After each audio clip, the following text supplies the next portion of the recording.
2026년 4월 8일 수요일 오늘의 자료 심층 탐구 여정에 오신 여러분 환영합니다. 보통 우리가 조선시대의 깐깐한 선비들, 그러니까 유림이라고 하면 머릿속에 어떤 장면이 딱 떠오르시나요? 네, 아무래도 세상이 어떻게 돌아가든 귀를 닫은 채로 저기 서원 깊숙한 곳에서 꼿꼿하게 갓을 쓰고 전통만 고집하는 막 그런 모습이 아닐까 싶네요. 네네, 맞아요. 아주 보수적이고 고루한 이미지가 가장 먼저 생각나실 겁니다. 저도 사실 그랬거든요. 그렇죠. 일반적인 선입견이죠. 하지만 오늘 우리 책상 위에 수북히 쌓인 이 자료들을 꼼꼼히 들여다보시면 여러분이 그동안 가졌던 선입견이 아마 완전히 산산조각 날 겁니다. 아, 확실히 그럴 겁니다. 이분들은 결코 변화를 거부한 낡은 학자들이 아니었어요. 무려 1919년 당시 가장 현대적이고 치밀한 국제 독립청원 PR 캠페인을 기획하고 또 실행에 옮긴 마스터마인드들이었거든요. 오늘 다룰 핵심 주제, 바로 파리장소 운동입니다. 여기서 정말 흥미로운 점은 오늘 우리가 다룰 이 빛바랜 한문 문서들이 단순하게 우리가 너무 억울하니까 좀 도와달라 이렇게 쓴 감정적인 호소문이 아니라는 사실입니다. 단순한 편지가 아니라는 거네요. 맞습니다. 이 자료들은 1918년 제1차 세계대전이 끝나고 열린 파리 강화회의라는 그 거대한 국제정세의 판을 아주 정확히 읽어낸 지식인들의 날카로운 외교적 대응이었습니다. 와, 외교적 대응이요? 네, 제국주의의 강압에 맞서기 위해서 국제회의라는 당대 최고의 글로벌 무대를 활용하려 했던 아주 정교한 전략적 결과물인 셈이죠. 자, 이 내용을 한번 풀어보죠. 1919년 3월, 한반도 전역은 그 유명한 3.1운동으로 뜨겁게 달아오릅니다. 종교계 지도자들과 학생들이 연합해서 아주 거대한 만세운동을 기획하고 실행했잖아요. 네, 그렇죠. 그런데 당대 최고의 지식인 그룹이자 사실상 여론의 중심이었던 유림은 왜 이 거대한 흐름의 초기 기획 단계, 그러니까 민족 대표 33인의 명단에 이름을 올리지 못했을까요? 이게 참 의문이거든요. 그 부분이 역사적으로 참 뼈 아프면서도 아주 중요한 대목입니다. 3.1운동은 천도교, 기독교, 불교 같은 종교계의 은밀한 점조직, 그리고 행동력이 뛰어난 학생들을 중심으로 아주 비밀스럽고 신속하게 준비가 되었습니다. 아, 속도전이었군요. 네네, 반면에 유림은 각 지역의 서원과 학파를 중심으로 움직이는 거대한 전통적 네트워크였잖아요. 그러니까 이 은밀하고 빠른 기획 단계에 물리적으로 합류할 타이밍을 놓치고 만 것이죠. 아, 상황을 약간 현대적으로 비유해보자면 역사상 가장 거대한 국가적 그룹 프로젝트가 열렸는데 연락을 너무 늦게 받아서 합류하지 못한 상황이네요. 그렇죠. 아주 적절한 비유네요. 보통 이러면 그 체면을 엄청 중시하는 선비들 입장에서는 아, 우린 패싱당했으니까 안 해 하고 방관하거나 좌절할 법도 한데 이분들의 대응 방식이 완전히 예상을 뒤엎습니다. 맞아요. 그게 진짜 놀라운 점이죠. 아예 자신들이 가진 최고의 장기인 논리적 글쓰기 그리고 학맥을 살려서 독자적인 글로벌 스핀오프 프로젝트를 직접 기획해버리잖아요. 네, 국내에서 만세를 부르는 걸 넘어서 아예 우리 유림 명의로 파리 강화회의에 다이렉트로 청원서를 보내자 이렇게 된 거죠. 와, 진짜 스케일이 다르네요. 여운형 선생이 주도한 신한청년당이 김규식을 파리로 파견하고 또 도쿄의 유학생들이 2.8 독립선언을 하던 그 거대한 흐름 속에서 유림 역시 자신들만의 전장을 개척한 겁니다. 무려 137명의 유림 대표가 처명한 이 거대한 청원서를 파리 강화회의의 의장 그리고 국내외 각 기관에 보내기로 뜻을 모으게 됩니다. 이게 바로 파리 장소 운동의 시작입니다. 그럼 자연스럽게 청취자 여러분도 한 가지 의문이 생기실 겁니다. 서양의 제국주의 열강들이 모인 냉혹한 외교 무대에 보낼 문서라면 단순히 유교적인 도덕률만 내세워서는 절대 안 먹혔을 텐데요. 어림도 없죠. 누군가는 그 콧대 높은 서양 지도자들을 설득할 수 있는 철저한 논리와 팩트로 무장한 글을 써야만 했습니다. 대체 이 엄청난 프로젝트의 첫 단추, 그러니까 메인 카피라이터 역할은 누가 맡았나요? 여기서 곽종석, 김창숙 이런 분들과 함께 뜻을 모아서 문서의 초안을 작성한 장석영이라는 인물에 집중해야 합니다. 장석영이요? 네, 그는 영남 지역에서 손꼽히는 학자 집단, 즉 한주, 이진상의 뛰어난 8제자를 일컫는 주문파련 중 한 명으로 불리던 당대의 뛰어난 지식인이었습니다. 학문적 깊이가 엄청난 분이라는 건 알겠는데 서양 열강을 상대로 외교 문서를 쓰려면 학식만으로는 좀 부족하지 않습니까? 일종의 국제적인 감각이나 현실 정치에 대한 예리함이 아주 절실했을 텐데요. 당연하죠. 그런데 장석영은 그냥 방에 앉아 있는 책상 물림 학자가 아니라 지독한 행동파였습니다. 진짜요? 이미 1905년에 을사늑약이 체결되었을 때 영남 유림 300여 명과 함께 조약의 불법성을 조목조목 지적하면서 매국노들을 참수하라는 상소를 올린 경험이 있습니다. 와, 1905년부터 이미 투쟁을 하셨군요.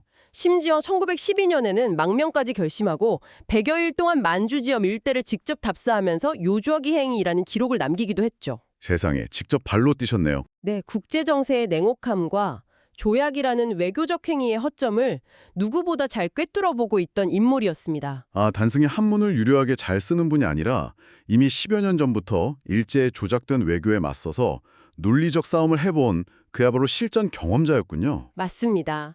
그래서 1919년 3월에 성주 유림 송준필이 파리 강화회의에 장서를 보내서 전 세계의 독립의 당위성을 알리자라고 권유했을 때 장석영이 주저없이 초안을 쓸 수 있었던 겁니다. 이유가 단번에 납득이 갑니다.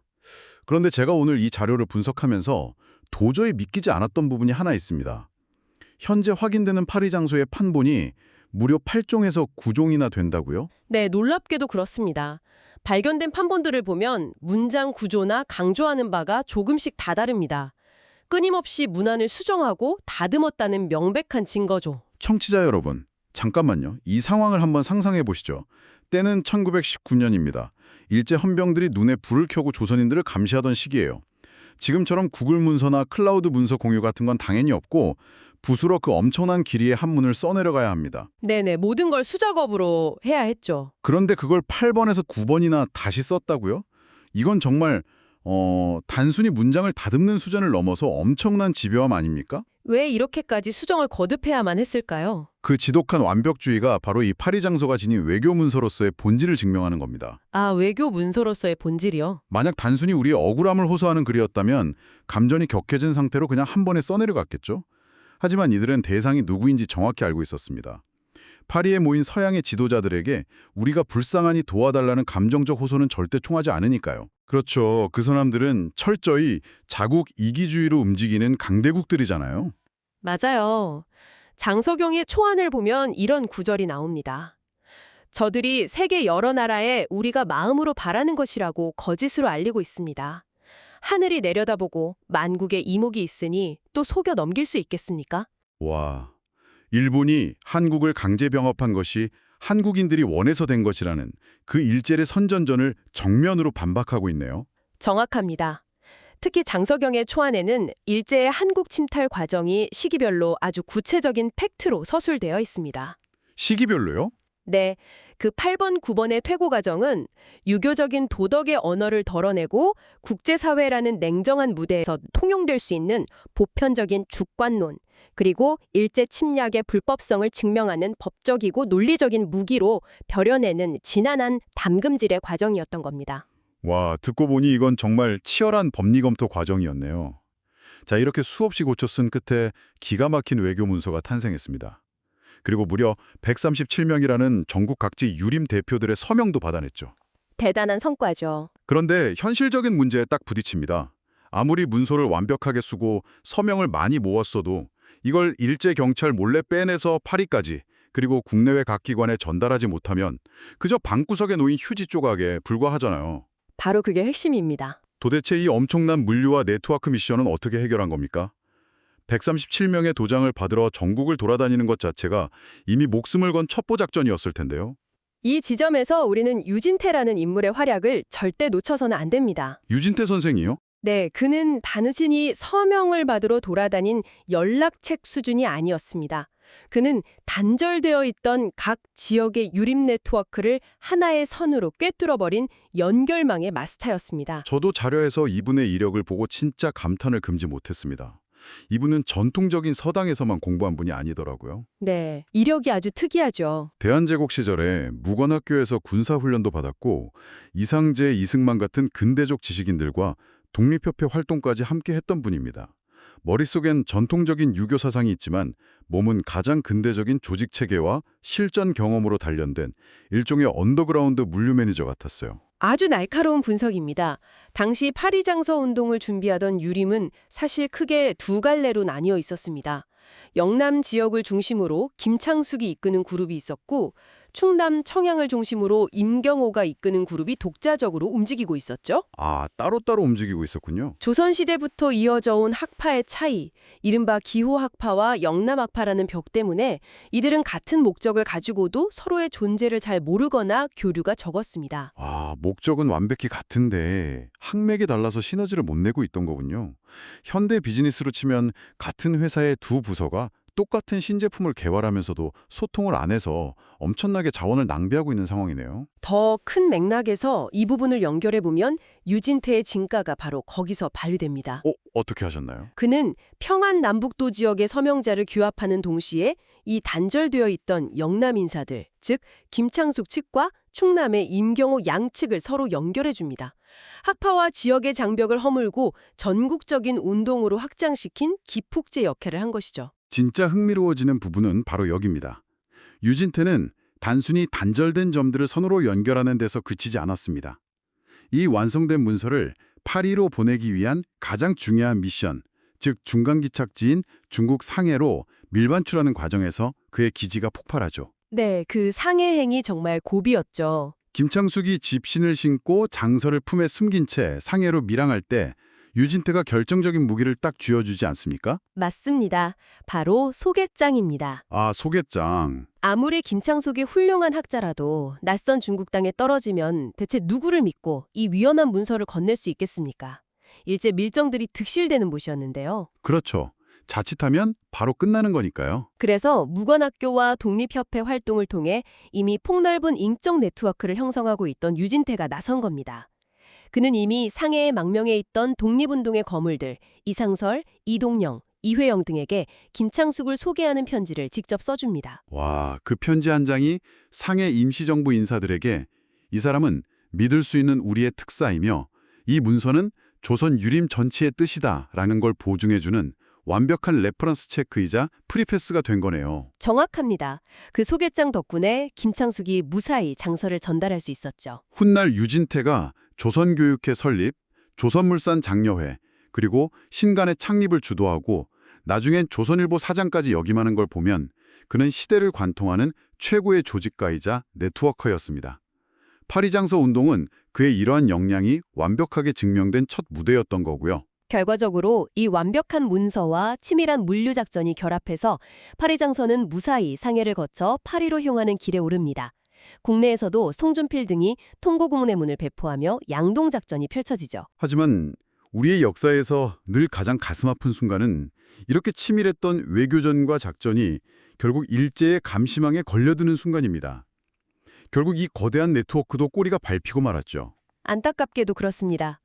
조사 과정에서 이 엄청난 운동의 실체가 일제에 발각되고 맙니다. 수많은 유림이 체포되어서 이루 말할 수 없는 고초를 겪게 되죠. 초안을 썼던 장석영 역시 체포되어 대구 감옥에 갇히게 됩니다. 아, 감옥에까지 가셨군요. 네. 하지만 장석영은 그 지옥 같은 옥중에서도 흑산일록이라는 기록을 남겼습니다. 이후 무죄로 석방된 뒤에도 멈추지 않고 제2차 유림단 의거에 또다시 참여하시죠. 정말 그 꺾이지 않는 투지가 경이로울 정도입니다. 그런데 저는 이 서명에 동참하고 운동을 이끌었던 분들이 치러야 했던 대가를 살펴보면서 이명균이라는 분의 삶에서 한동안 시선을 뗄 수가 없었습니다. 아, 이명균 선생이요? 그의 생애는 파리장서 운동에 참여했던 유림들이 대체 어떤 각오로 이 문서에 도장을 찍었는지를 가장 처절하고 명확하게 보여줍니다. 네, 자료를 보니까 평범한 분이 아니시더라고요. 그는 사립학교를 후원하고 이미 1915년에 총독 테라우치 마사타케 암살 시도에 연루되었을 만큼 철저한 행동파였습니다. 그러다 파리장서 운동으로 붙잡혔고 기소유예로 풀려나게 되죠. 청취자 여러분, 상식적으로 일제의 그 끔찍한 조사를 받고 기소유예로 풀려났다면 일단 몸을 사리거나 조용히 은거하는 게 당연한 수순 아닙니까? 게다가 이분들은 대대로 엄청난 토지와 재산을 물려받은 지역의 유지들이었잖아요. 잃을 게 정말 많은 사람들이었죠. 가문을 지키기 위해서라도 적당히 타협할 유혹이 엄청 컸을 텐데요. 그런데 놀랍게도 이명균은 풀려난 직후 포기하지 않습니다. 1920년 경북 지역에서 조선 독립후원회 의용단을 결성합니다. 자기 재산을 매각해서 임시정부에 군자금을 보내는 일에 앞장선 거죠. 세상에 전 재산을요? 네, 한 가문의 종손이 조상 대대로 내려오던 땅을 판다는 건 유교 사회에서 자신의 근본과 정체성을 모두 포기한다는 의미입니다. 임시정부에서도 그의 헌신을 인정해 재무총장으로 임명했을 정도니까요. 뼈대 있는 가문의 후손으로서 안락한 삶을 살 수 있었는데 그걸 다 버리고 오직 독립을 위해 자신의 모든 것을 불태운 거네요. 하지만 결국 이 작은 모집 활동도 발각되고 말았죠. 네, 다시 체포된 이명규는 혹독한 고문을 받게 됩니다. 결국 고문의 여독을 이기지 못하고 1923년 순국하고 맙니다. 아, 너무 안타깝습니다. 이 대목은 우리에게 아주 중요한 질문을 제기합니다. 왜 그들은 이토록 처절한 대가를 스스로 선택했을까요? 파리장서에 적혀있던 이 문장, 차라리 몸이 묶이어 그 죽음으로 나갈지언정 맹세코 일본의 노예는 되지 않으리라. 이 구절은 서양 열강의 동정심을 유발하기 위한 단순한 수사가 아니었습니다. 아, 그냥 멋있게 쓴 말이 아니었군요. 네, 이명균의 처절한 삶과 죽음이 증명하듯 이것은 실제 목숨을 건 결단이었던 겁니다. 차라리 몸이 묶여 죽음으로 나갈지언정 붓으로 써내려간 그 결연한 문장을 결국 자신들의 피와 목숨으로 직접 증명해내셨네요. 바로 이 지점에서 우리는 유림이라는 집단의 유연하고 줄기찬 항전의 진화를 보게 됩니다. 국군이 기울 때는 무장투쟁인 의병항쟁으로 싸웠고 시대가 변하자 사상적 수렴을 위한 애국개몽 운동으로, 그리고 1919년에는